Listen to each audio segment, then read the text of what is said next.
Bonjour, Madame Dano. Bonjour. Hélène Dano, dans quelle circonscription? Circonscription de Groux, la plus belle. C'est la troisième aujourd'hui qui me dit ça. Mais c'est vrai. Je peux pas passer à côté en partant de parler du débat d'hier soir, car on est lundi, puis il y avait un débat hier soir à la télévision. Parlez-moi de votre chef, comment il s'est débrouillé avec tout ça? Bien, à mon avis, il a fait une excellente performance. Puis, si vous vous souvenez, il l'avait dit la veille un petit peu, c'était son premier débat. Il y avait beaucoup de pression. Puis j'ai l'impression qu'il a vraiment eu la chance de s'exprimer correctement et de démontrer le sérieux de ses engagements à l'ensemble des Québécois. Et je pense que ça a été très bien reçu de la part de la population, de la part aussi du monde journalistique quand on regarde aujourd'hui les commentaires des différents journalistes.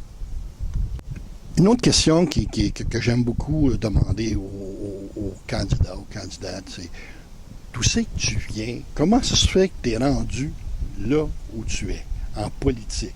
Il faut vraiment être masochiste.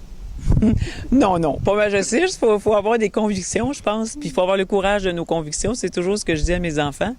Mais moi, d'abord, je suis une fille de Sainte-Thérèse. Là. Je suis arrivée là à l'âge de 2 ans et j'ai habité à Sainte-Thérèse toute ma jeunesse jusqu'à temps d'être à Sherbrooke pour faire mon cours de médecine. Je suis revenue pratiquer dans la région, à Rosemère. Maintenant, j'habite Rosemère depuis 18 ans. Et évidemment, c'est ma circonscription, c'est mes racines, c'est mon monde. J'ai vu croître la région dans les dernières années et mon implication comme médecin de famille. Tu sais, vous savez, dans le temps, là, les conseils municipaux étaient souvent formés du docteur, du notaire et du curé. Puis je pense qu'on avait perdu ça, cette notion-là. Et tout ce qui concerne la santé publique, et moi, je pense que c'est une belle façon d'apporter un autre niveau de santé à nos citoyens que de s'impliquer dans la communauté. Alors, c'est ce que j'ai fait depuis 10 ans au sein du conseil municipal, plus particulièrement depuis 7 ans à la mairie de Rosemère. Je dois conclure, vous êtes à la mairie de Rosemère présentement?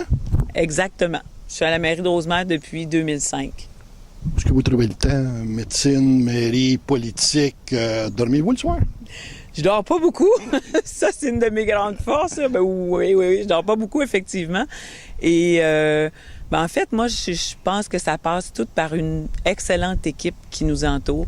Des gens de confiance autour de moi qui m'aident et à qui je délègue des tâches beaucoup et qui me supportent. Et finalement, je vois pas le temps passer parce que j'ai pas l'impression de travailler. Parce que quand on aime ce qu'on fait, autant de ma pratique médicale, autant à la mairie, j'ai pas l'impression de travailler. Alors, le nombre d'heures compte plus. Un citoyen de votre circonscription, pourquoi il va voter pour Hélène Dano, là?